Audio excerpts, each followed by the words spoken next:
Morning children. Children, today we are going to learn the poem Keeping Quiet from your text Flamingo. In the previous video, I have given you the introduction of the poem, and today I am going to explain the poem. Children, it's a very beautiful poem, very meaningful,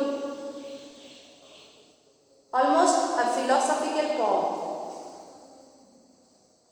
In this poem, the poet wants us to introspect, look into ourselves and make peace with ourselves, nature and the whole world.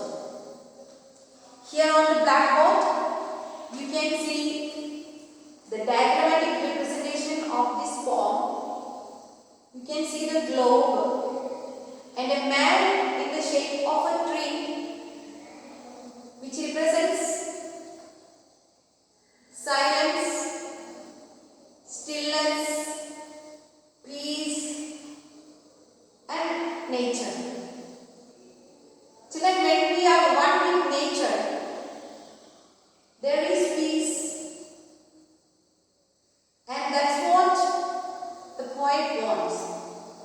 He is asking us to keep quiet for a few seconds, to enjoy the peace, to look into ourselves, to stop all the destructive activities, so that peace will prevail on this earth. And this is the central idea of the poem. You can see here, the poet wants us to keep quiet for a few seconds and introspect. Introspect means self-examination. When we stop destructive activities, there will be peace. And he tells us that it would be an exotic, a very strange moment, and the world would be enveloped in silence. So, I'll read the poem. Now we will count to 12 and we will all keep still. For once on the face of the earth, let's not speak in any language. Let's stop for 1 second and not move our arms so much. It would be an ecstatic moment. Without rush, without engine, we would all be together in a sudden strangeness. Now we will count to 12, 1 to 12. That means 12 seconds. And we will all keep still. For once on the face of the earth, let's not speak in any language. Let's not speak in any language. Let's stop for 1 second and not move our hands so much. Not move our hands so much means not to do any work, any activity. Let's not be busy. It would be an ecstatic moment. Without rush, without engines, we would all be together in a sudden strangeness. So this moment would be very strange because we have never experienced this. And there would be no rush, no movement and no engines. The factories will stop working, the cars, the vehicles will stop moving, so there is no engine. And we all will be together in a sudden strangeness. What is that strangeness? Silence, stillness.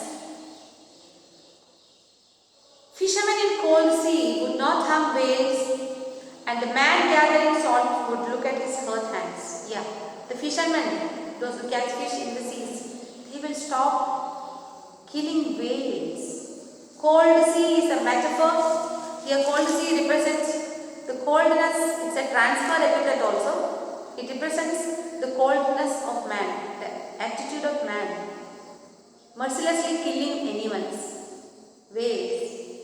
And the man gathering salt would look at his hurt hands. You know, the salt workers in the salt fields, they will have chapped hands, skin will be torn, but they will never bother about it. They will keep working. But now they too will get a chance to look at themselves, to look at their hands, to take care of themselves. Those who prepare green wars with gyams, wars with fire, victory with no survivals, would put on clean clothes and walk about with their brothers in the shade doing nothing. Those who prepare green wars means those who destroy nature, those who degrade the environment. Wars with gas,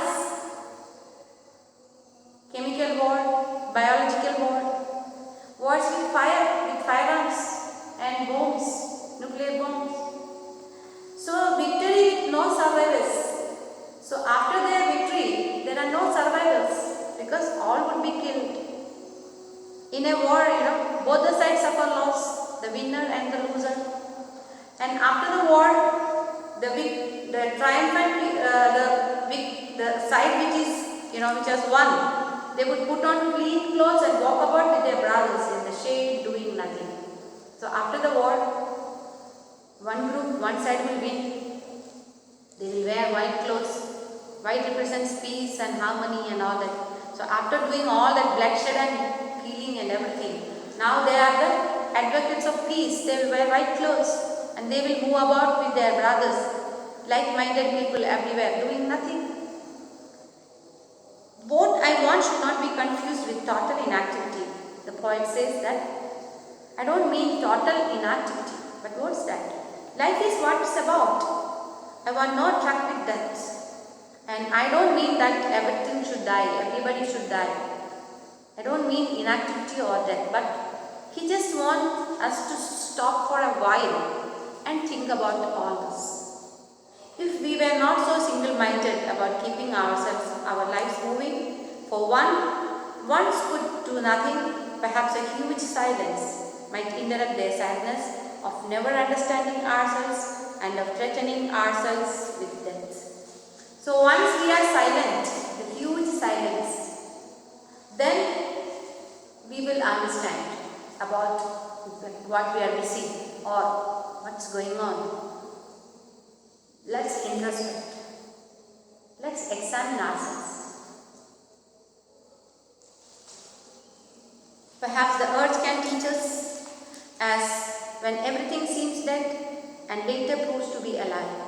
Earth teaches a lesson, that is, at night the sun sets, the birds go to their nest, and even the trees stop making food, photosynthesis, total inactivity, total rest. Morning again they comes alive.